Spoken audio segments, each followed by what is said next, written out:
எப்படி சார் இது ஜென்மத்தில் 7.5 சனிங்கிறீங்க, எப்படி சார் இது வந்து எனக்கு நல்லதை கொடுக்கும், நான் வந்து எப்படி நல்லா இருக்கணும் அப்படி இதெல்லாம் எப்படி சொல்கிறீங்க அப்படின்னா, நம்மளுடைய ஜோதிட நிலையத்தினுடைய ஒரு பரிகாரமே என்னவாக இருக்கிறது, நம்மளை என்னை சந்திக்கக்கூடிய மனிதர்கள் அனைவருமே நன்றாக இருக்க வேண்டும்ங்கிறது தான் நம்மளுடைய அஸ்வினோட ஒரு கோட்பாடே அதுவாக தான் இருக்குது. என்னை ஒரு மனிதர் சந்தித்து விட்டு சென்று விட்டார் என்றால் அவர் மேற்கொண்டு அவர் குழப்பம் இருக்கக்கூடாது.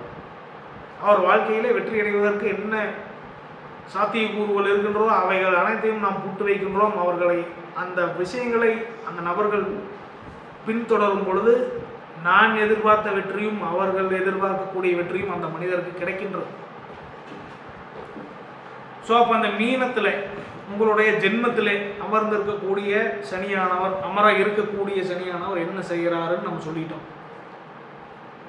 அவர் வந்து உங்கள் மேலே உட்காராருனாலே உங்கள் மனோகாரகத்துக்கு சந்திரன் இருக்குது அப்படின்னாலே மனோகாரகனாக தான் சந்திரனை பார்க்குறோம். அப்போ ராசினாலே மனோகாரகன், மனோகாரகத்தின் மேலே அமரக்கூடிய சனியானவர்